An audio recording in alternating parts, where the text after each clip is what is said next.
Tudo bom? Temos aí dois super convidados para hoje. A gente vai começar ouvindo a Tatiana. A Tatiana vai falar um pouco da trajetória do ESG, falar um pouco do conceito, né, para a gente botar tudo na mesma página. A Tati, a história dela se confunde quase com a história de ESG, investimento responsável no Brasil. Conhece tudo e todos. Ela foi responsável pelo PRI, que é o Principles for Responsible Investments no Brasil, passou por vários lugares, por CBEDS, e hoje ela lidera um time na área de programas de finanças sustentáveis lá da Citaui, que acho que alguns de vocês conhecem. Tati, bola contigo. Esqueci um detalhe importante da biografia dela, ou da característica dela. Ela gosta de sorvete. Eu perguntei que sorvete ela gosta de sorvete de pistache. Não gosta de futebol, então não tem nenhum time que ela goste, e parece que ela é do signo de peixe, mas como eu não sou muito chegado em horóscopo, essa informação eu não ia colocar, mas está valendo. Bola com você, minha cara Tati. Nossa, gente, que responsabilidade, né? Vendo vários nomes aqui de professores que eu já vi em outras searas da vida e o Beto colocando essa pressão de que eu sou a pessoa que ajuda com o ISD. Na verdade, eu caí de paraquedas nessa agenda lá em 2014, numa mudança de carreira que eu fiz. Comecei minha carreira no mercado de capitais e aí eu falo que eu vim salvar minha alma, né? Na hora que eu fui tentar o caminho da sustentabilidade, que foi por onde eu comecei. O Beto já fez uma breve apresentação, eu vou só reforçar para vocês. Eu vou passar pelos meus slides, aí depois o Sanjay vai passar pelos slides dele, e no final a gente vai abrir para perguntas e respostas. Mas se durante a nossa apresentação vier alguma pergunta na cabeça de vocês, ponham no chat para não esquecer, porque daí no final da nossa conversa a gente vai endereçar todas elas. A gente só não vai abrir durante, porque o tempo é curto e a gente tem duas pessoas para falar, então, em respeito aos palestrantes aqui, a gente vai passar direto pelos slides.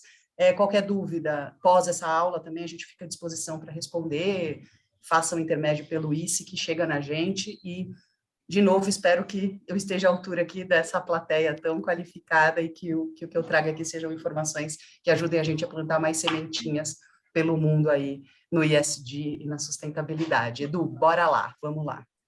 Então, eu acho que para começar, a gente precisa sempre comentar que o tema não é novo, né? E ele não é novo mesmo. Eu fiz uma linha do tempo, gente, não exaustiva, já fazendo o disclaimer aqui que fui eu que fiz, o mérito e o desmérito dessa linha é minha. Eu gosto de trazer aqui, tentei fazer um recorte que traz mais um conceito de Brasil, mas um pouco do contexto global, de como essa agenda vem caminhando nas décadas em que a gente está aqui observando, começando lá com o lançamento da UNEP-FI, que é o braço da ONU que trabalha finanças e meio ambiente. Então, quer dizer, de 92, né, gente? Rio 92, lembram? Foi lá que nasceu a UNEP-FI. Então, o Brasil tem grande participação nessa agenda, por isso que eu acho importante a gente sempre ressaltar que é uma jornada muito bonita e uma jornada longa, e quem está nela vem enxugando o gelo faz tempo e está muito feliz que chegou a vez da gente estar aqui falando com vocês. Então, eu não vou ler todas as partes dessa linha do tempo, depois vocês vão receber esse material, mas acho muito importante mostrar como o Brasil caminha muito em paralelo com a criação de outras iniciativas globais que a gente conhece plenamente, né? Então, a gente tem um lançamento do Pacto Global da ONU, junto com o lançamento do novo mercado no Brasil, né? A gente tem o CDP, que é o antigo Carbon Disclosure Project, nascendo em 2000 também. Então, isso aqui é uma década, né? Mostra para a gente que desde a década de 90 até 2009, a gente vê um movimento muito grande em princípios, iniciativas de autorregulação e voluntárias, e aí, no próximo slide, Edu, a gente tem uma continuação que é essa última década de 2010 a 2020. Sim, eu preciso pôr 21, gente, ainda não cheguei nessa parte da minha linha do tempo, mas eu vou pôr, tá?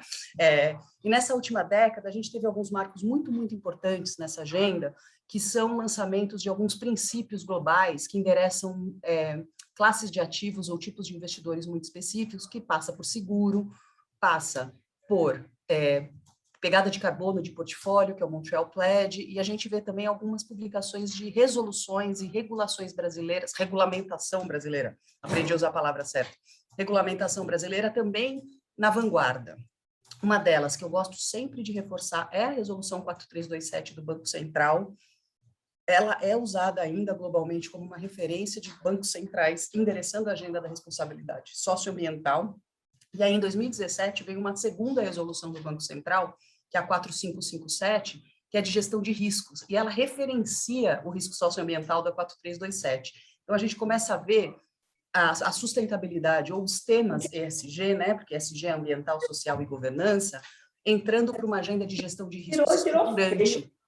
E aí essa gestão de risco estruturante muda a forma como o mercado opera, né? Inclusive como a economia real opera, porque a economia real depende do que o setor financeiro exige. Então, aí eu venho, né, mostrando a década, a gente chega em 2020 com alguns decretos que foram publicados, um deles no Dia do Meio Ambiente de 2020, que é o 10.387, que ele endereça dentro de debêntures incentivadas, né, que são mecanismos de incentivo fiscal para investimento em infraestrutura, ele qualifica projetos sustentáveis. Então, ele fala em energia renovável, em saneamento, o que para nós, como país, é muito importante, porque a gente depende de taxonomias, arcabouços, ou em inglês a palavra framework, que é mais comum, porque arcabouço é feio, né, gente? Parece calabouço, mas é um arcabouço que permita que todo mundo opere na mesma régua.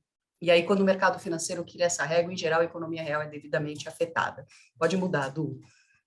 Então, aí, gente, eu tive um momento de surto um tempo atrás, eu queria saber de onde tinha vindo essa sigla, eu queria contar a história da sigla de uma forma estruturada, aí eu montei outra linha do tempo, eu gosto de linha do tempo. E aí eu criei essa linha do tempo de onde veio a sigla ESG, Ambiental, Social e Governança.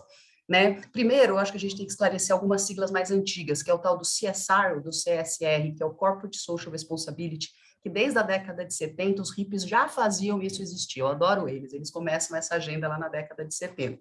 E aí, o mercado financeiro reage trazendo Social Responsible Investing, ou seja, eu tenho uma responsabilidade social corporativa e tenho um setor financeiro investindo nesse novo mundo de empresas. Aí, na década de 90, existe uma tendência, um community investing e thematic investing, que é onde a gente começa também a falar mais em investimento de impacto, que é como a gente qualifica o investimento com um impacto direcionado, né? É um investimento que já nasce com uma vontade de solucionar um problema. Eu acho que é isso que define, de uma certa forma, como essa agenda começa a crescer. E aí, gente, a sigla nasce mesmo em 2004. Tá? É uma publicação do Pacto Global com o Banco Mundial que chama Who Cares Wins, em tradução livre, né? Quem se preocupa ganha. E aí essa é a primeira publicação que tenta qualificar a sustentabilidade dentro dos aspectos corporativos e de investimento. Como consequência dessa publicação, que foi muito mais um setor corporativo com alguns investidores, dentro da UNEP-FI nasce uma necessidade de trazer para o debate os donos do dinheiro. A gente só muda o mundo pelo bolso, e para mudar o mundo a gente precisava que os alocadores de capital fossem responsabilizados também pelos investimentos. E aí nasce o tal do Freshfields Report. Freshfields é o nome do escritório de advocacia. Na verdade, o relatório tem um nome muito mais complexo, né? Que é a Legal Framework for the Integration of ESG Issues into Institutional Investment, e virou carinhosamente o Freshfields Report, que foi esse escritório que acabou fazendo esse levantamento.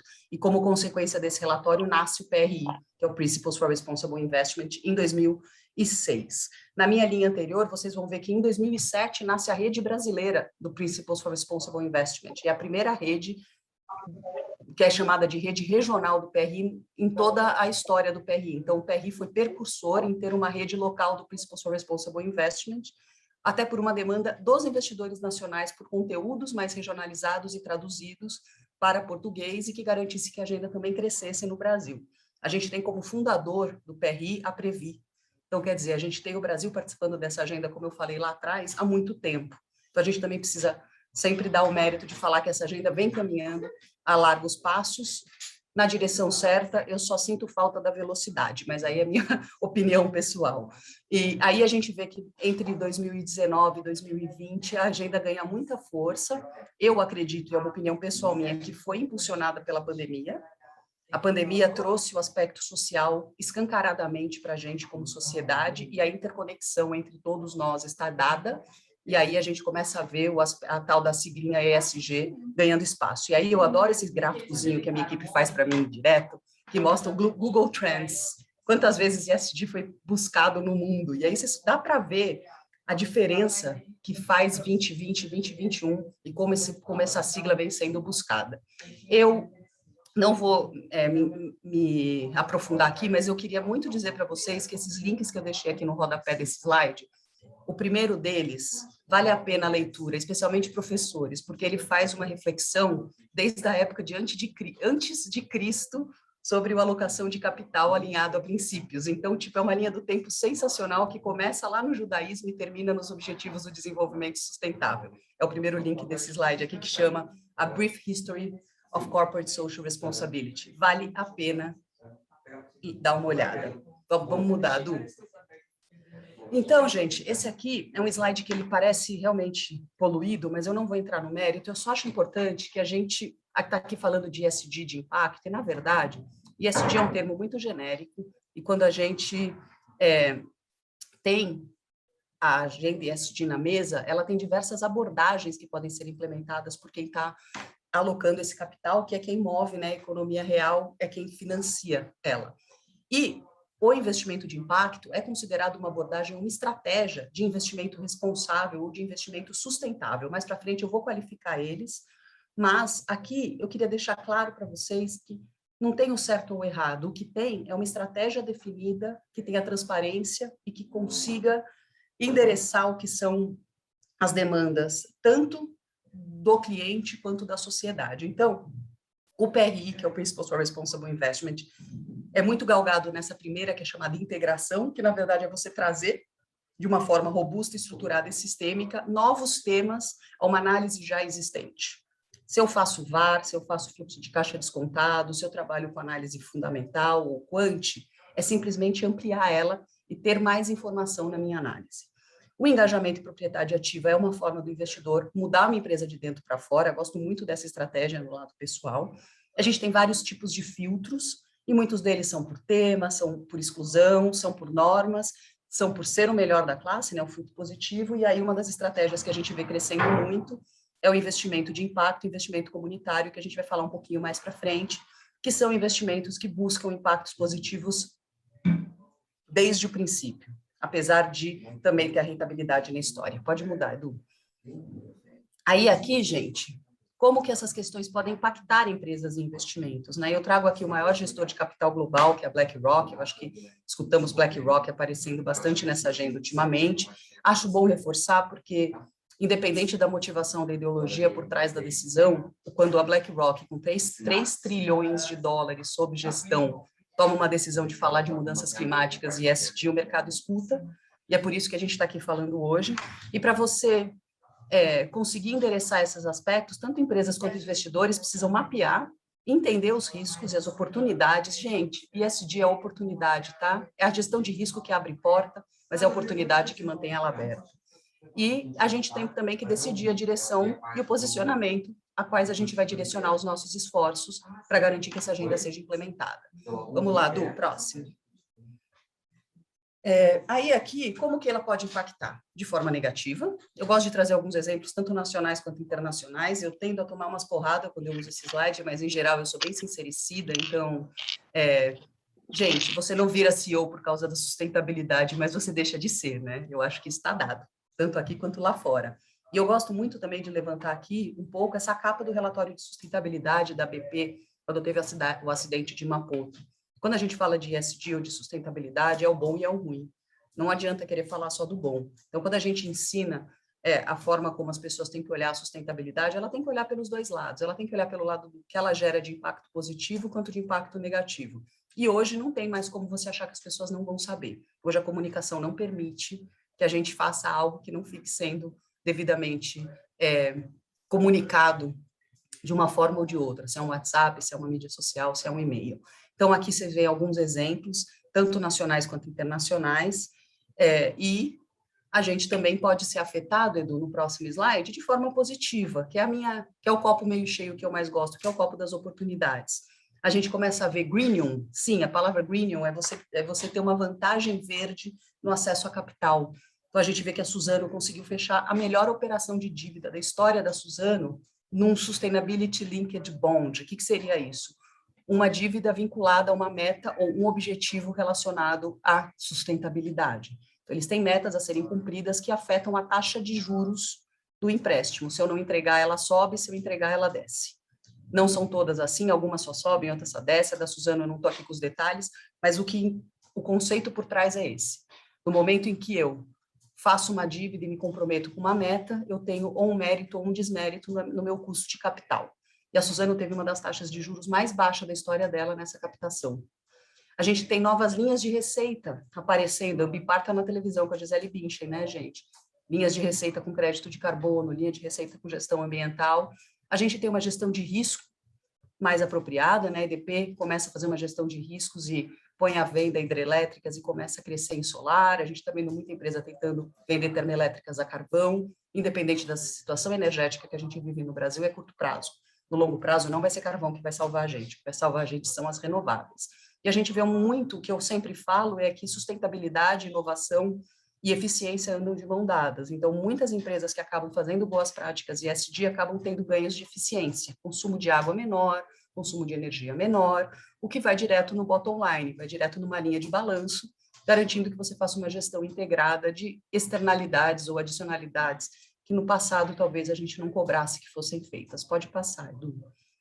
Aí, gente, aqui eu queria trazer um pouco de conceito mesmo, e eu deixo sempre as fontes aqui, porque eu acho importante vocês conseguirem depois voltar e lerem o conceito completo de onde eu tirei essa extração do que é cada um dos dois, é um pouco da gente qualificar o investimento de impacto pelo Global Impact Investing Network, que é a maior rede de investimento de impacto, e pelo PRI, que é a maior rede de investidores responsáveis, né? Se a gente tinha que chamar o investidor de responsável e desqualificar o resto como irresponsável, né?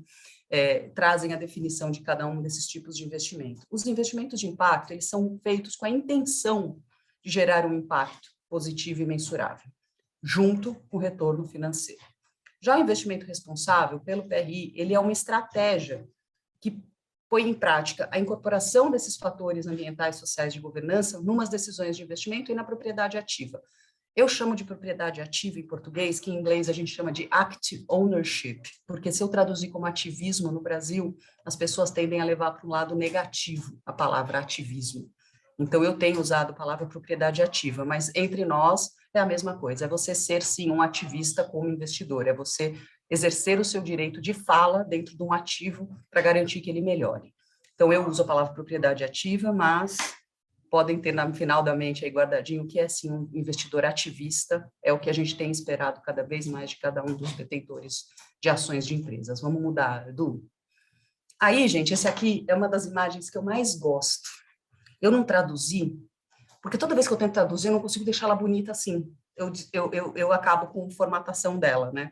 Então, eu deixei ela em inglês e deixei também a fonte original, que é uma gestora de capitais, que chama Sonen Capital. E o que eu acho legal aqui é que vocês vão ver que o investimento de impacto e o investimento responsável, eles se misturam em algum momento, mas, de certa forma, eles conseguem se qualificar de acordo com a forma como você tem uma abordagem de investimento. Então, quando a gente fala no investimento tradicional, a gente está falando em retorno, a gente está falando em olhar a rentabilidade acima de tudo, independentemente dos aspectos ambientais, sociais, de governança. O que, gente, faz parte, são investimentos, a gente também não pode desqualificar. Mas aí você começa a vir, eu acho que tinha que ser verde, tá? A gente vai ficando nos tons de verde, aqui vai aumentando, né? Então você passa pelo Responsible Investing, que é uma gestão de risco mesmo, aí você entra no investimento sustentável, onde busca a oportunidade, aí você entra no investimento mais temático, que ele, vamos pensar, eu faço um fundo focado em mitigar a mudança climática, um fundo focado em energia renovável, em saneamento, então, o que a gente chama de investimentos temáticos. Aí a gente tem o investidor de impacto mesmo, que é aquele que eu qualifiquei no meu slide anterior, que é o que começa e busca fazer investimentos que têm a solução do problema como o início. Uma vez eu fiz uma pergunta para um gestor de um fundo de impacto, como ele escolhia os investimentos dele, porque eu fiquei muito curiosa. Eu venho de mercado de capitais, né, gente? Eu sei fazer conta, eu não consigo entender como alguém quer solucionar um problema por meio de contas. E aí ele falou para mim, ele falou, eu faço a pergunta, que problema você soluciona? E aquilo para mim caiu como uma ficha. Então, se você quer fazer um investimento de impacto, que pergunta que você faz para aquela empresa ou para aquele empreendedor? Que problema você soluciona? E se ele convencer que ele realmente soluciona um problema, realmente ele é um investimento de impacto. E aí, gente, a última caixinha aqui, que eu acho muito importante a gente falar e nunca deixar de qualificar, é a filantropia.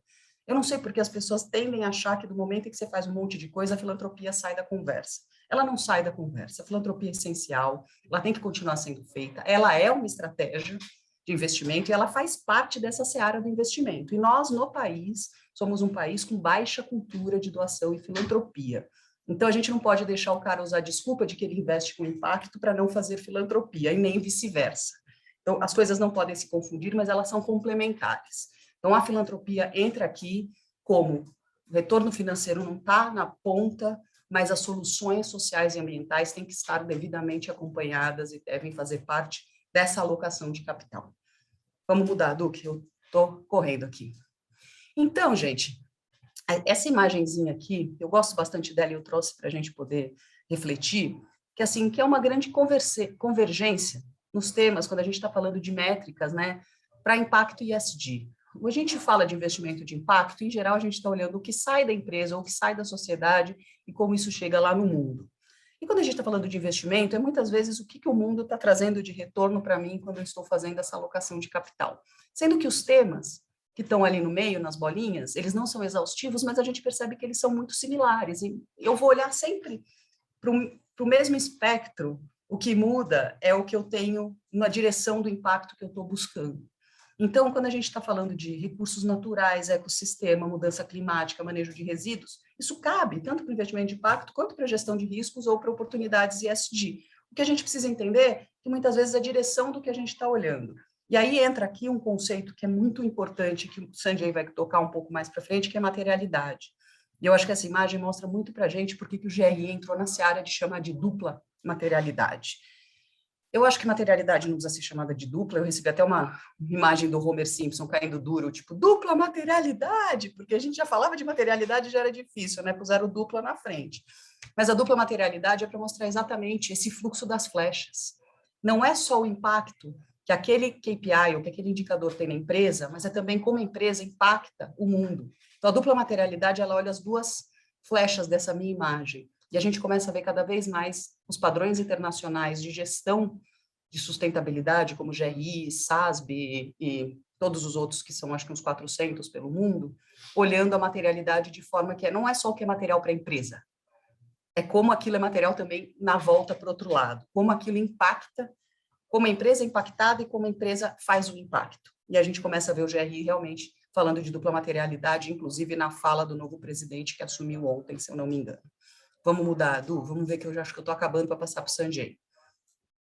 Aí, gente, esse aqui é um estudo, eu deixei aqui para vocês a fonte, é um estudo que a cada 2 anos é feito pelo Global Sustainable Investment Alliance, e ele mostra o volume de capital para cada uma daquelas estratégias que eu comentei ali no começo para vocês, como o dinheiro está sendo alocado no mundo. E ele traz aqui 3 anos, ele faz uma comparação 16, 18 e 20. Então, a gente começa a ver que as estratégias que ganham mais força em 2020 são as estratégias de integração, que elas são aquelas onde você segue fazendo sua análise, mas você melhora a sua análise com aspectos ambientais, sociais de governança, mas a gente também começa a ver engajamento, investimento de impacto ganhando espaço, e a gente vê que é uma agenda que não tem volta, e eu acho que isso que é importante, porque o gráfico mostra que há volatilidade, como todo bom mercado financeiro, mas que é uma agenda que vem constantemente crescendo e consistentemente ganhando espaço. Então, aqui, esse estudo, ele é bem legal, eu deixei no final lá, a gente tem um slide cheio de referências que tem o estudo completo, e aqui eu trago um recorte mais atual do que o que eu tinha ali, que o DSI faz o global, né, de tudo. Aqui são alguns dados de investimento de impacto. Eu acho importante a gente reforçar, que é uma agenda que tem sim alocação de capital. Pode não ser uma alocação de capital do tamanho que a gente gostaria, mas ela vem ganhando muita força no mundo, e a gente está falando em bilhões, né? Então, a gente está falando no mundo e no Brasil, uma agenda que vem ganhando bastante espaço e que tem bastante gente interessada. Ainda precisa ganhar mais espaço, é importante a gente ensinar essa nova geração de possíveis investidores que o retorno de investimento de impacto também é compatível ao mercado, e existem diversas formas de você investir de impacto, da mesma forma que você investe em outros tipos de ativos, né? Quando a gente fala em estratégia de impacto, ela pode ser por dívida, ela pode ser por renda variável, ela pode ser por empréstimo, ela pode ser na bolsa, e isso vem acontecendo no mundo todo, e o Brasil tem um pouco menos de diversificação, mas também tem caminhado nessa direção. Vamos lá, Du. Aí, aqui esses também, eu trouxe um recorte de algumas das estratégias, e eu acho que esse slide é muito importante, que ele mostra o crescimento de dívidas temáticas rotuladas, sustentáveis pelo mundo, e o quanto nos últimos 2, 3 anos essa agenda ganhou força e como tem crescido E eu acho que isso mostra para a gente uma oportunidade do mercado para as empresas da economia real conseguirem fazer o CAPEX e o OPEX necessários para fazer a transição para uma economia de baixo carbono e sustentável. Ninguém consegue fazer sozinho. O mercado de capitais tem que ajudar. Então, a gente sabe que até 2020, o mercado de dívida sustentável já acumulou 1 trilhão em captação.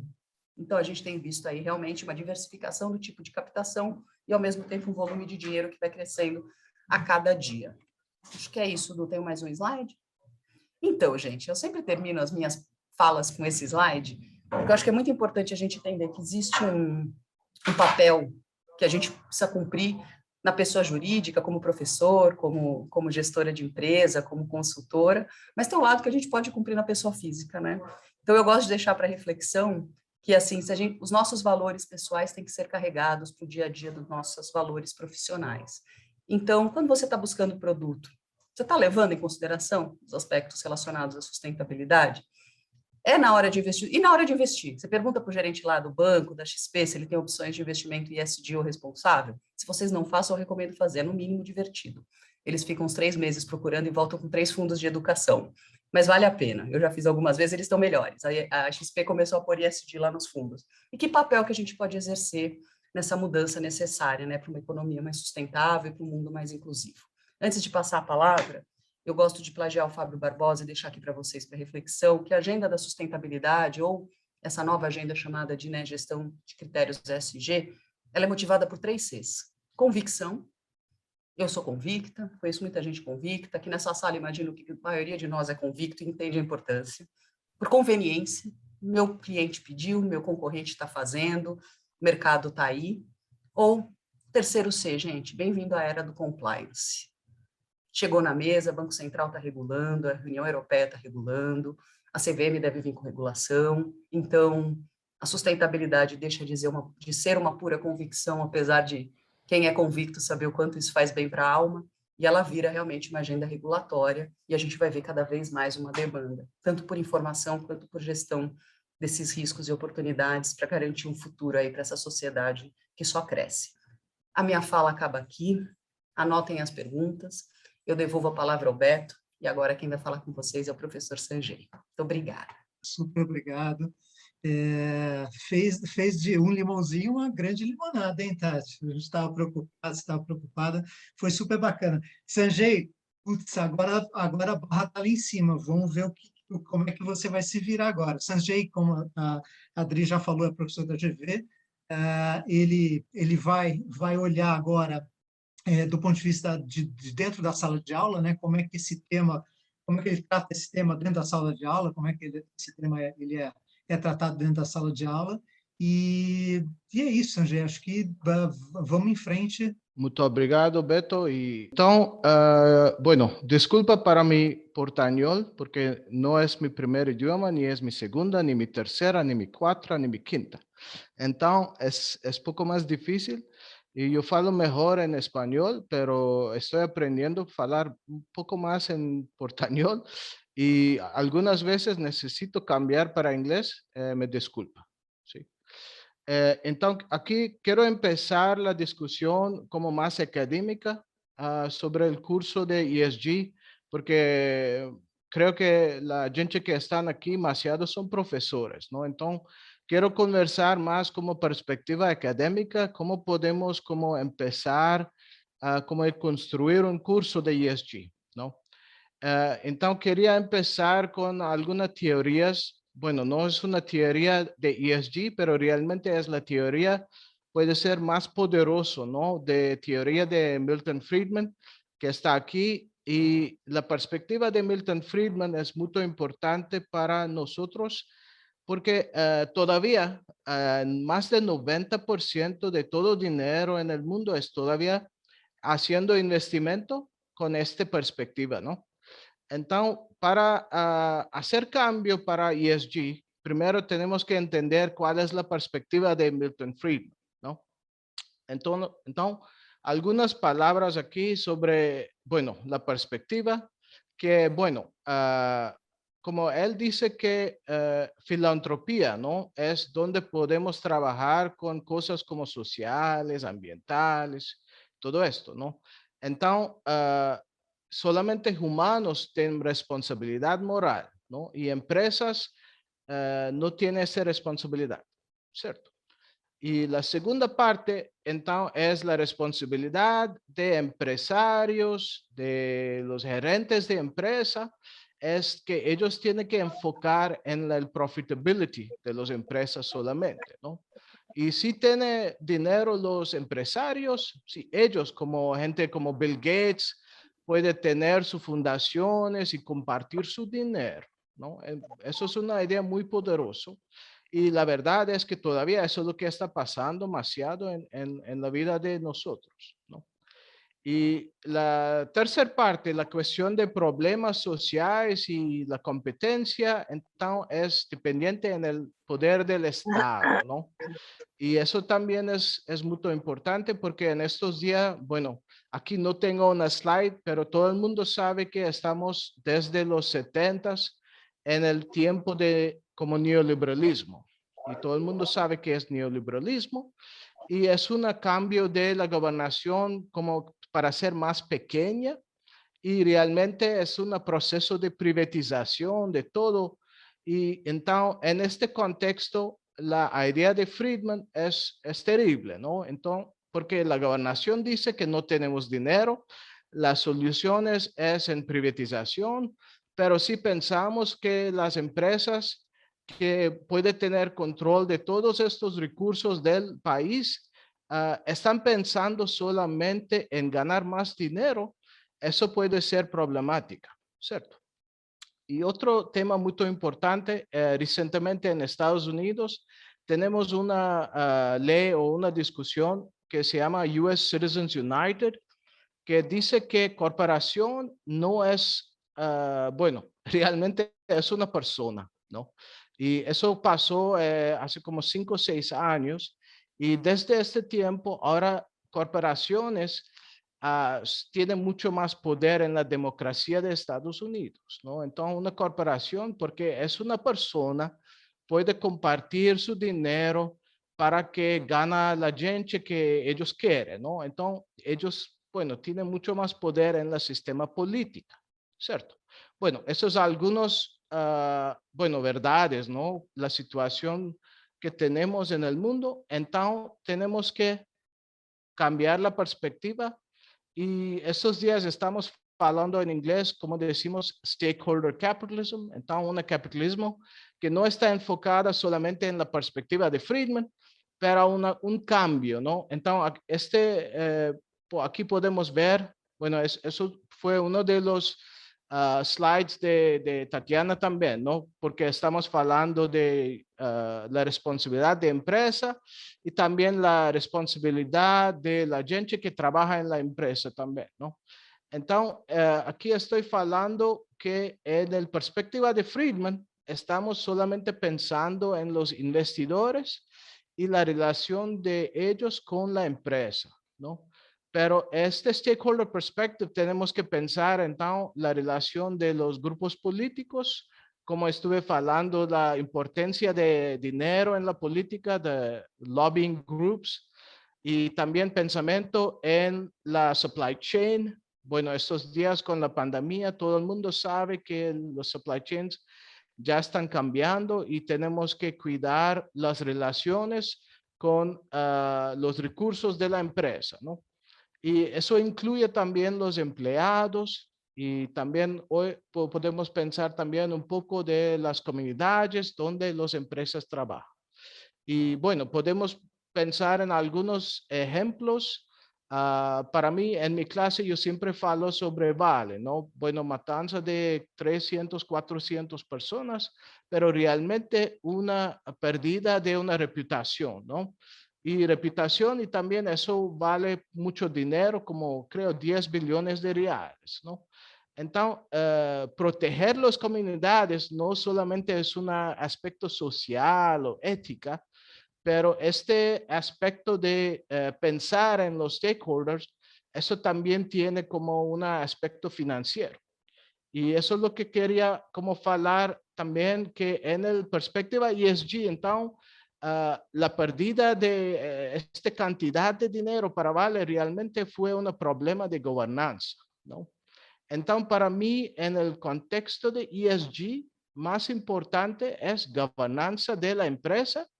Y en este contexto de la gobernanza, tenemos que pensar cómo podemos mejorar la gobernanza. Bueno, en el contexto brasileño, eso también es, creo, mucho más importante que los aspectos social, ambiental, porque, bueno, podemos hablar un poco sobre problemas de FCPA. FCPA es una ley de Estados Unidos. Cuando empresas de Estados Unidos están invirtiendo su dinero en Brasil. Y bueno, yo enseño otra clase de Forensic Accounting y en este contexto nos vimos que una 80-90% de empresas brasileñas, cuando una empresa de Estados Unidos compró ellos, tienen problemas de corrupción, ¿no? Entonces es un problema muy grande para nosotros en Brasil. Entonces, cuando estamos hablando de ESG, tenemos que pensar primero en la gobernanza, ¿no? Entonces, por ejemplo, estoy un investidor de California, yo llego a Brasil, yo compro una empresa, yo tengo que, bueno, hacer una relación con mi empresa nueva, tengo que cambiar la cultura, ¿no? Y en este contexto, la gobernanza es muy importante. Para mí es el, bueno, 90% de qué es ESG, ¿no? Porque sin gobernanza propia, no podemos pensar en otros aspectos como sociales o ambientales, ¿no? Y este report de Cadbury es un report de Inglaterra de, yo creo, 94. Y aquí hay un link que nos podemos compartir con ustedes. Y aquí los tres temas muy importantes es tener como una conversación entre la empresa que está investiendo y los directores de la empresa que estamos comprando o queremos comprar, ¿no? Eso es muy importante. Y también utilizar bueno, el shareholding para cambiar cómo maneja como directores, con los directores, ¿no? Como annual meetings, utilizar este poder para hacer cosas buenas, ¿no? No solamente hablar que queremos hacer cosas buenas, pero realmente utilizar este poder, ¿no? Y tercer parte, también es muy importante, es como yo creo, enfocar en la composición de la gente que son parte de la administración de la empresa. Y aquí quiero hablar que la importancia de diversidad, también la importancia de tener como mujeres en el grupo de control de la empresa. Bueno, tenemos muchos estudios en, bueno, otros países en Asia, donde, por ejemplo, empresas que tienen como 3, 4 mujeres en su board of directors, su gobernanza es mucho mejor. Bueno, todo el mundo sabe también que en la pandemia los países como New Zealand, etcétera, que tiene como prime minister que es una mujer, su control de la pandemia estaba mucho mejor, ¿no? Entonces, eso es una verdad, no estoy hablando que algo teórica, ¿no? Todo el mundo sabe que eso es muy importante. Entonces, eso para mí es el parte que yo enfoco mucho y en este contexto también, bueno, quiero hablar un poco sobre la relación entre ESG y el otro curso de Forensic Accounting, ¿no? Porque tal vez las empresas si quieren siempre hablar cosas buenas y necesitamos hacer investigaciones como investidores, ¿no? No estoy hablando como gente de terceros. Si yo quiero investir en una empresa, yo necesito saber qué está pasando, ¿no? Y eso es muy importante en el contexto brasileño y también en otros contextos. Y aquí ahora voy a hablar un poco sobre este aspecto de materialidad o como decimos en inglés, materiality, ¿no? Y la verdad es que materiality es un tema muy tal vez difícil para entender, pero hoy con algunos ejemplos voy a explicar un poco. Materiality o materialidad es como el aspecto de calificar el riesgo que tiene una empresa, ¿no? Y aquí ustedes pueden ver, esta foto es de cerca de mi casa en California. Eso es lo que pasó hace 2 años, ¿no? Y tenemos fuegos en California, 2016, 18, 19 bueno, estos años también. Bueno, hace una semana tenemos mucha lluvia y por fin, por este año terminamos los fuegos, ¿no? Pero eso es una parte de la vida de nosotros. Y lo que tenemos aquí es una empresa que se llama PG&E, que es Pacific Gas and Electric, una empresa muy grande, que, bueno, es una empresa más grande de Estados Unidos, yo creo, que produce electricidad, ¿no? Y aquí lo que pasó en el contexto de ellos, esos fuegos no son una historia nueva para nosotros en California. Eso pasó una vez antes, en 2004. Y ellos tienen su bankruptcy number 11 en 2004, pero ellos no cambiaron como su sistema de gobernanza, ¿no? No invirtieron nada de dinero en cambiar como la equipaje que estaba muy vieja. Y por fin, este año pasado, fue otra vez una bankruptcy para ellos y fue muy caro, ¿no?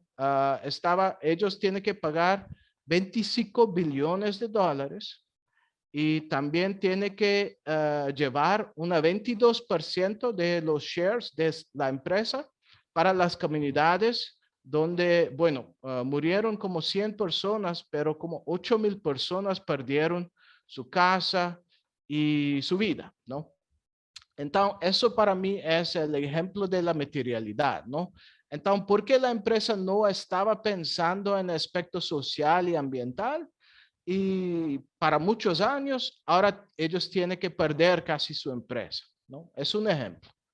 Otro ejemplo es de la Australia, y aquí también es, bueno, es otro tipo de ejemplo porque es una empresa en Australia, bueno, es Rio Tinto, empresa más grande del mundo posiblemente en la minería, y ellos no querían para como la perspectiva de los indígenas, ¿no? Aquí por la izquierda, ustedes pueden ver, eso es una gorge que se llama Juukan Gorge, y es un lugar muy sagrado para los indígenas, tiene como 40,000 años. Eso es la edad de este lugar. Y desde 2012, 2013, la gobernación de Australia sabía que es un lugar sagrado para los indígenas y estaban leyes para proteger este lugar, ¿no? Pero por la derecha, ustedes pueden ver que este lugar está en proceso de ser convertido por un proyecto de minería. ¿Y qué pasó? Aquí Rio Tinto, para 135 millones de dólares, y eso estaba a valor de la iron ore que está en este lugar, no querían para la sagralidad para los indígenas y empezaron a convertir este lugar para la exportación de minería, ¿no? Bueno, lo que pasó después, y eso también es como falamos, un riesgo de la reputación, ¿no?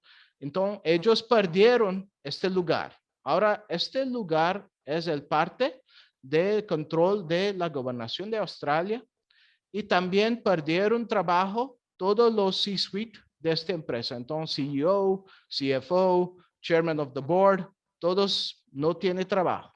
Bueno, consiguieron trabajos en otras empresas, pero no pueden trabajar para Rio Tinto en Australia, ¿no? Entonces, eso es otro ejemplo de la importancia de gobernanza. Sí.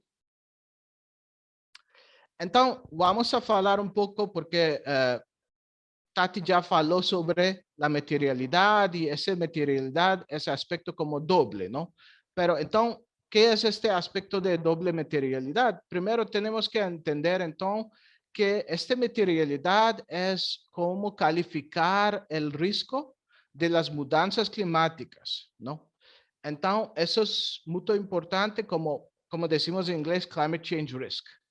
Y este climate change risk, o también como decimos supply chain risk, porque ahora esta empresa, Rio Tinto, no puede conseguir más minería de esta parte de Western Australia. Y para gente que sabe la industria de minería, la iron ore de Western Australia es de iron ore de mejor calidad del mundo, ¿no?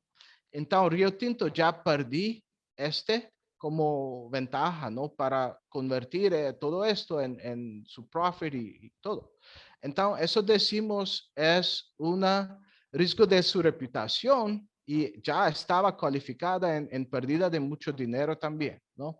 Entonces, eso tiene implicaciones financieras y también como implicaciones para que, como con ejemplo de PG&E, ¿no? Esta empresa ya puede como tener bankruptcy, ¿no? Y eso es lo que está pasando ahora.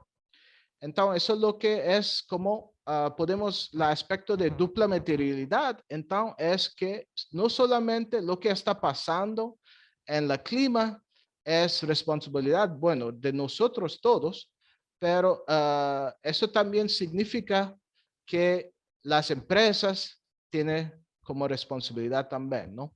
Entonces, eso es una relación, como podemos ver, de impact y también de ESG. Y aquí podemos ver que es un siglo, ¿no? Porque para que las empresas tengan como responsabilidad, necesitamos que la gente que trabaja en las empresas tiene la educación, tiene la confianza para ser responsable, ¿no? Pero el problema que tenemos, y estoy hablando como un profesor ahora, que no estamos enseñando esos temas en administración de empresas, ¿no? Eso es el problema. Entonces, hoy la discusión para nosotros como profesores, ¿cómo podemos cambiar lo que está pasando en las empresas? Bueno, los alumnos pueden decir, bueno, pero no sabemos porque no hay clases que enseñan cómo podemos cambiar la mentalidad de ser un empresario, ¿no? Y eso es muy importante. Y en este contexto quiero utilizar el tiempo que tengo para hablar un poco sobre dos cursos que tenemos en FGV en Sao Paulo, que estamos haciendo este cambio, ¿no? Entonces yo empecé con estos dos clases y bueno, en esta primer clase de ESG estamos hablando realmente cómo pensar en cómo calificar las cambios que la empresa está haciendo, ¿no? Porque tal muchas veces las empresas tienen como su sustainability reporting o su annual report donde hay muchas noticias como buenas, ¿no? Pero tenemos que pensar realmente si esta empresa sí está haciendo cambios o solamente está hablando como positivo sobre sus impactos negativos, ¿no? Entonces tenemos que, en esta clase, yo enseño entonces estos padrões de contabilidad, de GRI, the Global Reporting Initiative, de SASB, que es Sustainability Accounting Standards Board. Bueno, GRI es más general y está enfocada realmente en el cambio climático. SASB, yo trabajo con ellos hace muchos años y eso es una, bueno, es una organización que comenzó en San Francisco, en California, y ahora GRI y SASB ya están juntos, ¿no? Y bueno, todo el mundo en Brasil sabe IIRC porque IIRC empezó en Brasil, ¿no? Integrated Reporting Council, en Natura es una de las empresas primeros del mundo que utiliza estos estándares. Entonces, ahora el problema que también tenemos es que como en el contexto de ESG hay muchos diferentes estándares, ¿no? Entonces, es muy difícil para una empresa calificar cuáles son los estándares que queremos utilizar, cómo mejorar la sostenibilidad de las operaciones de la empresa, cómo podemos hacer cambio, ¿no? Entonces, este año, GRI, SASB y IIRC ya están cambiando juntos y bueno, posiblemente en 6 meses, el próximo año, tenemos nuevos estándares, solamente un estándar que está junto con todos, ¿no? Y eso puede ser más fácil para las empresas para que ellos puedan calificar su impacto y también como calificar cuáles los cambios que necesitan hacer, ¿no? Para que puedan ser más sustentables. Y también manejar el riesgo, que es el riesgo de materialidad, de climática, también riesgo social, ¿no?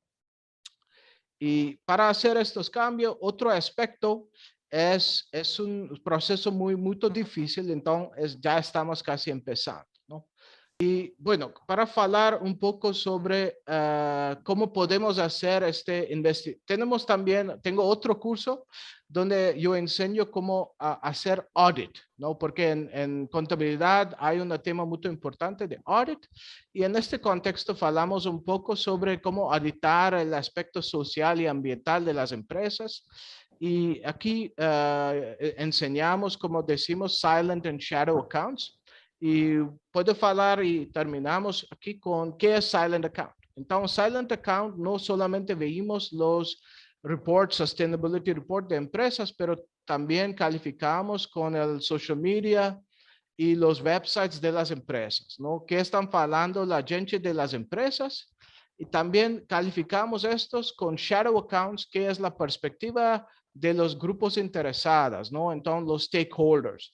Por ejemplo, lo que pasó en Australia, Shadow Account es conversación con los indígenas para saber qué pasó y cuál es el valor de este lugar que perdieron, ¿no?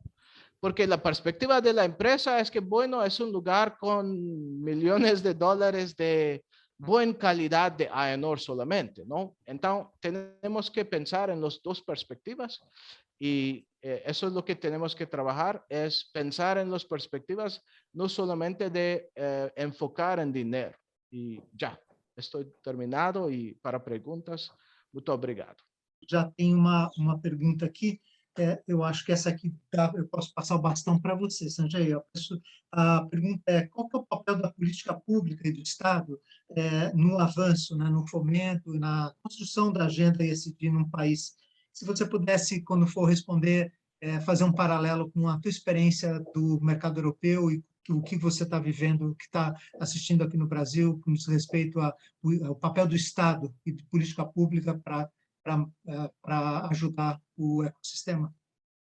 Sí, muito obrigado para la pregunta, porque ese es otro tema que enseñamos, ¿no? Porque en este momento todavía estamos en discusión entre Unión Europea y Mercosur.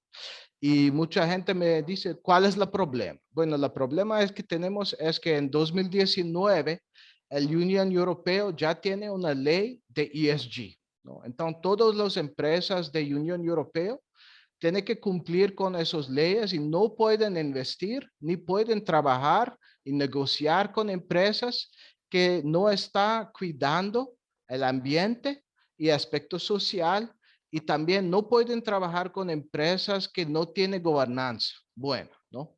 Entonces, eso es el aspecto como público. Bueno, las leyes de Unión Europea, y ayer también tuve una junta con Unión Europea que ahora estamos también incluyendo aspecto de no slavery in the supply chain, ¿no? Eso es un tema muy importante. Bueno, esperamos en 6 meses que eso puede ser una parte de ley también de Unión Europea, y no empresa que tiene slavery puede conseguir investimento directamente de las empresas europeas. Uma outra questão que acho que Sanjay pode dar um pouco o color na cor internacional e Tati a cor local. Por que, apesar dos números que a Tati mostrou, ainda o avanço está bem tímido, em particular no Brasil, né? Até que lá fora a agenda já andou bastante, principalmente de ESG. Por que você acha que fala-se muito e tem pouco, né? Isso é uma coisa que a gente ouve dos gestores de fundos de ESG. É lindo, maravilhoso, todo dia no jornal, maravilha, mas o meu fundo não está captando do jeito que eu imaginava que poderia captar. Isso é fato. Os fundos com brand ESG captaram proporcionalmente menos que outros fundos de ações, por exemplo, nos últimos 12 meses. O que você acha que é o entrave aqui no Brasil? E, Sanjay, o que você acha que lá fora ainda é uma questão que impede que esse tema ganhe ainda mais espaço que já ganhou na carteira dos investidores? Sí, bueno, aquí yo tengo buenas noticias, porque en el pasado año y medio yo tengo más o menos unas 150 personas que tomaron mi clase de ESG. Y en estos 150 personas, 100 personas ya están trabajando en la industria en Sao Paulo. Y están como algunos como fundos que ya empezaron hace como 2, 3 años. Y hay algunos alumnos de FGV también que ya tienen sus fondos de ESG enfocados realmente en ESG con impacto. Y entonces yo creo que es un buen tiempo ahora para este mercado. Bueno, porque el pensamiento está cambiando y más importante es que la gente que está trabajando ya tiene como la concepto de ESG, ¿no? No es una idea para ellos, bueno, porque ya tomaron mi clase de Sustainable Accounting Finance, entonces ya saben la contabilidad de ambiente, de social y todo. Entonces, con esas ideas, ellos están haciendo como investimentos y yo creo que eso es primero. Segundo paso es que algunos fondos no solamente están enfocados en como investimento de grande tamaño, ¿no? Como XP. Y estamos trabajando con algunos alumnos míos que ya están trabajando en XP y XP está haciendo como retail ESG, ¿no? Entonces, personas como nosotros pueden comprar en fondos, investir en estos fondos de ESG y yo creo que eso puede ser un cambio muy positivo, ¿no? No estamos esperando para uno Bill Gates. Todo el mundo puede ser como investidor de ESG y eso puede ser un cambio muy positivo. Tati, Então, seus 2 centavos. my two cents. Primeiro, eu acho que a última fala do Sanjay vai muito em linha com a minha provocação que eu fiz nas minhas reflexões. O que eu acho, aí é uma opinião muito pessoal, do porquê que talvez essa agenda não tenha crescido tão rapidamente como a gente gostaria. Eu estou lendo algumas das perguntas, vou tentar endereçar algumas, tá? A lentidão no Brasil, primeiro que eu acho que essa percepção de lentidão também é uma coisa nossa, num aspecto que a gente não é um país investidor. Então, a gente não tem essa característica de fazer investimentos. O brasileiro acha que poupança é investir. E a hora que você fala no investimento de impacto, no investimento ESG, a gente está falando de classes de ativos alternativos, que a gente falta, eu acho que uma base de educação financeira também, dando um passo atrás. É uma decisão de tomar um risco que a gente ainda tem o tabu de achar que investir em sustentabilidade ou fazer sustentabilidade é abrir mão de rentabilidade. E esse tabu está sendo quebrado também pelo tempo, curva temporal. O mercado financeiro e o mercado de capitais trabalha com prazos. E a gente tem uma agenda que, apesar de não ser nova, ela não é uma agenda tão antiga no mercado de capitais, que a gente tem fundos com grandes históricos. E em geral, quem aloca capital, quem é gestor de capital, fazendo aqui já meu disclaimer que eu sou sincericida, tá? São pessoas de mais idade, homens brancos de terno azul, e eles que tomam a decisão de investimento na maior parte dos investimentos brasileiros. Então, isso também faz com que essa agenda não ganhe tanta força. Eu tenho certeza que se a gente fizesse uma migração e colocasse mais mulheres, mais minorias, mais diversidade nessa gestão, com certeza os investimentos de impacto e com esse espectro ESG, né, de responsável ou sustentável, aumentariam. Por quê? Porque tem a ver também com educação, com perfil, com apetite a risco e percepção de risco, que é isso que o Sanjay, de uma certa forma, está falando. A hora que a gente educa a sociedade para o que é o investimento de impacto, que não é filantropia, que não é abrir mão do retorno, que não é investir em coisas que não darão retorno, a gente começa a educar os próximos investidores a que vão vir a fazer essa alocação. Eu que trabalho nessa agenda tenho dificuldade de achar onde investir. A XP botou o ESG lá no site, colocou, eu fui olhar, mas aí eu vou na minuciosidade e tem uns ali que eu não investiria. Então também tem esse lado educacional que nós, como pessoa física e como professores, a gente pode sim alocar esse capital. Eu não acho que é um problema Brasil, eu acho que é um tabu global de achar que sustentabilidade, impacto é abrir mão de rentabilidade. E a gente agora começa a se provar. A gente começa a ter títulos de dívida que já chegaram no primeiro ano e já prestaram contas do uso de dinheiro, a gente começa a ter fundos com o sulfixo, sustentabilidade ESG, com um histórico de mais de 10 anos, que começam a mostrar uma curva realmente de volatilidade menor e maior rentabilidade, mas existe um convencimento, inclusive, do mercado que está acostumado com o business as usual. E a gente trabalha no mercado que você faz conta olhando no retrovisor, que o mercado financeiro está sempre olhando para trás, a curva do dólar, a curva do juro, a curva da inflação. E, na verdade, a agenda ESG é uma agenda de olhar para frente. Então, é muito difícil você mudar essa percepção de análise que a gente tem. Então, eu sempre falo, olhar no retrovisor é muito importante, mas o olhar para frente e oportunidade ainda é uma tendência que a gente precisa educar as pessoas a fazerem. Então, investimentos alinhados a melhores práticas de ESG, que, na minha opinião, todos geram um impacto positivo, mesmo que todos tenham também um impacto negativo, porque todos nós temos, né? A gente come, a gente bebe, o investidor também, o fundo também. Eu acho que isso também é uma mudança, mas a boa notícia, como disse o Sanjay, a atenção ao tema e a vontade dessa nova geração que está vindo aí nas escolas de administração e economia, para mim é quando a gente vai começar a fazer essa curva criar um espaço, porque eles são os que vão herdar o dinheiro dos baby boomers, né? E são eles que vão ter, acho que a gente está vivendo a maior, se eu não me engano, a maior transferência de renda entre gerações da história recente da humanidade. E torço eu para essa geração chipada que vem fazer melhor alocação de capital do que os pais de terno azul, cabeça branca e bancos tomando a decisão de investimento. Eu tenho cabelo branco, mas eu estou de blusa azul, não é terno, tá? É um pullover azul, tá? Não é terno, não, tá? E você investe com impacto já, né, Beto? Você já mudou seu Então, perfil, não mudou? bom, tem uma pergunta aqui no site da Rita Afonso, que eu vou virar um Frankenstein. Ela pergunta como é que você te vê as mudanças ou possibilidades em relação à pobreza no Brasil pela perspectiva dos investimentos de impacto nos últimos anos.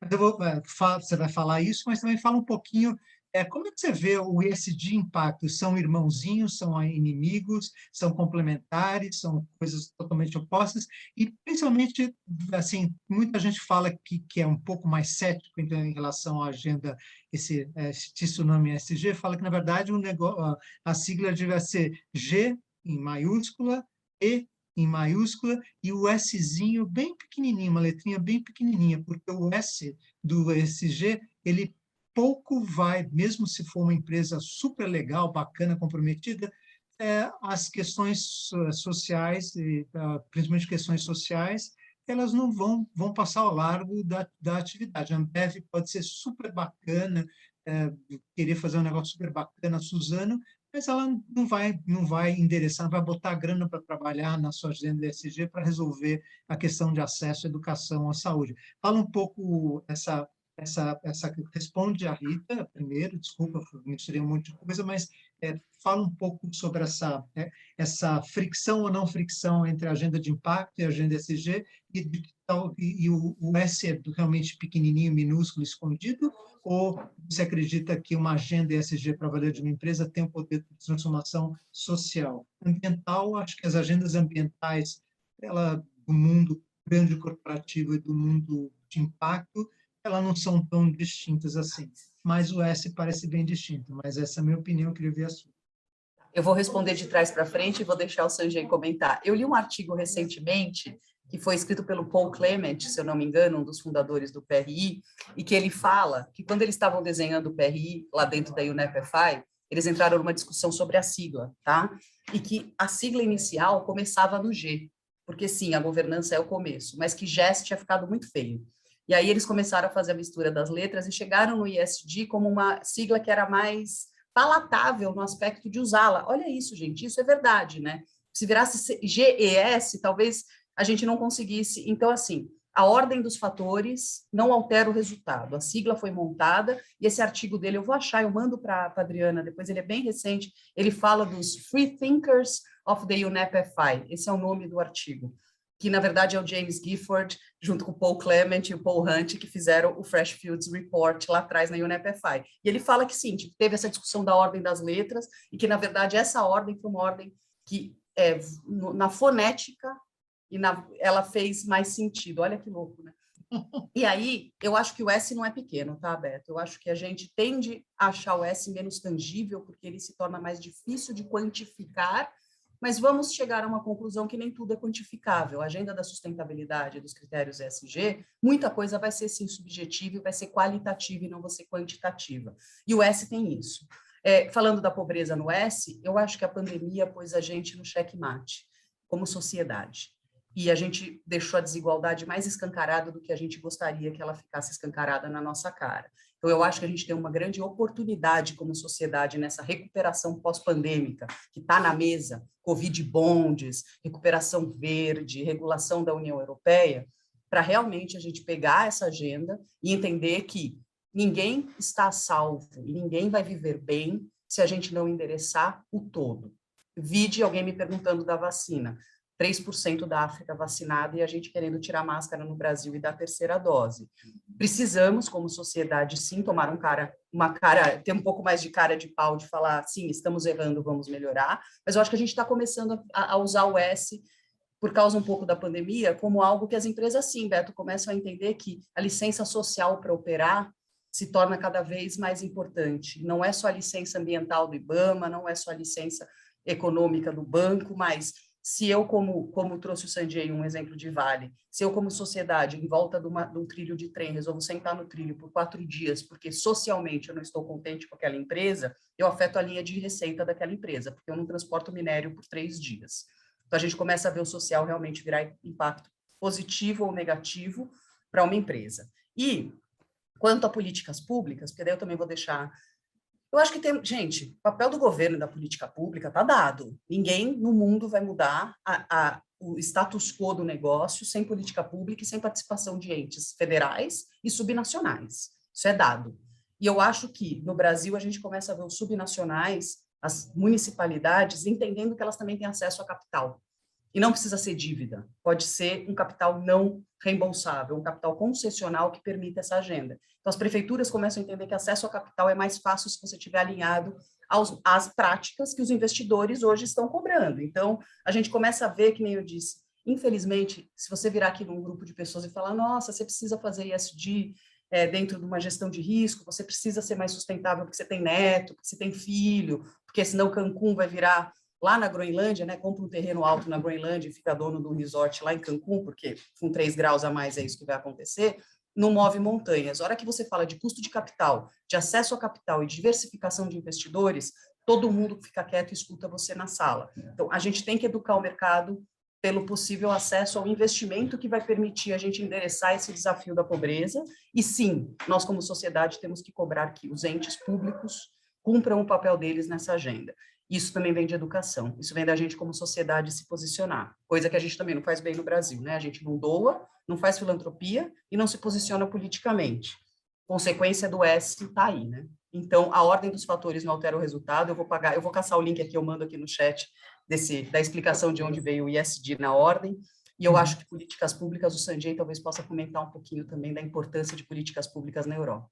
Ok. Bueno, yo creo que quiero hablar un poco sobre la siguiente pregunta, ¿no? La sustentabilidad en el contexto de agronegocio, ¿no?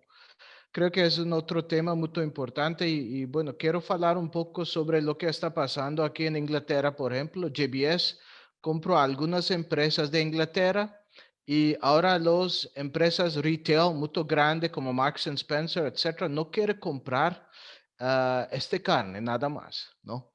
Eso es un problema que tenemos de reputation management, ¿no? Un aspecto. Otro aspecto, empresas, bueno, en este momento tenemos problema política también con todo el carne que China no quiere importar, ¿no?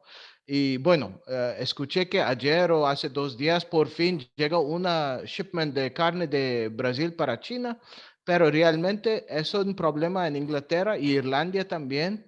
Y tuvo el mismo problema con carne y hace 1 año los chinos no están comprando nada carne de Inglaterra o de Irlanda. Entonces, esos aspectos para mí de agronegocios tiene aspecto política también, ¿no?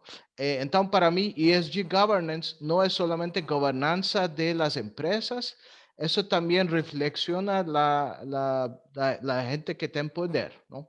Creo que es suficiente para explicar, no tengo más de 3 minutos. Muito obrigado. Muito bom. Obrigado. Bom, só retomando então onde estamos, esse daqui é o 2º evento do ciclo Academia e Investimento de Impacto. A gente já teve o primeiro workshop com a Kellogg School, que foi uma masterclass com o Scott Dentel, em agosto. Então, hoje, finalizando esse webinar que foi incrível, Tati e Sanjay, super obrigado. A gente ainda tem 2 eventos para a gente concluir esse ciclo, que tem o objetivo de fortalecer a temática de investimento de impacto e atividades no ensino e na pesquisa da academia.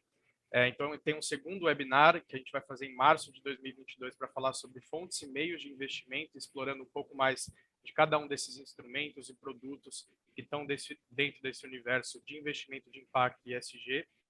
E a gente ainda tem um webinar final em maio de 2022, próximo ao encontro nacional do ano que vem, para a gente falar sobre experiências de ensino e investimento de impacto. Então, vai ser um momento de compartilhamento do quanto que essa agenda avançou dentro da rede academia.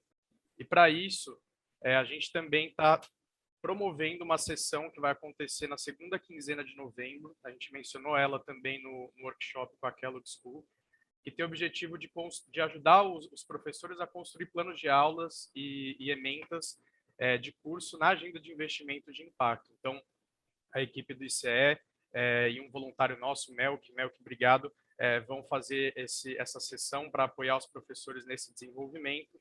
A gente pede que vocês respondam no formulário de avaliação quem tiver interesse em participar dessa sessão, e a gente ainda tem uma novidade para compartilhar com vocês, então não vão embora ainda. Vou pedir para a Aline compartilhar o formulário de avaliação no chat, e aí eu conto para vocês qual que é a novidade para a gente finalizar.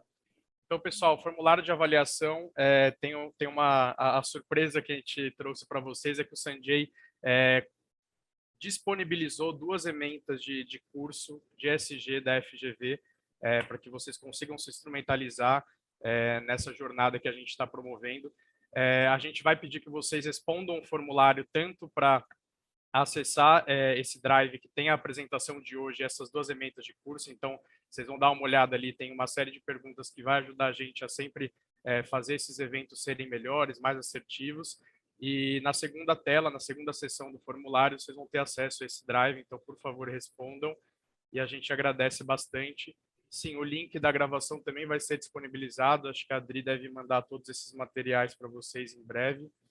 E super obrigado pela participação de todos. Só vou pedir que vocês ainda fiquem mais um minutinho para responder o formulário. Adri, coloca uma música, passo para você enquanto o pessoal está respondendo. O que você acha? Não, pode deixar nossa super trilha sonora, que fica a dica aí. E super agradecer aí nossos convidados. Obrigada, Sanjay, Tati, obrigada, Beto, por toda essa construção conjunta aí. E obrigada a todos os professores que estiveram aqui da rede e professores novos que estão chegando. A gente segue em contato, então, para esse encontro agora na segunda quinzena de novembro. Nos encontramos aí em março do ano que vem, no nosso próximo encontro nesta agenda. Obrigada, gente!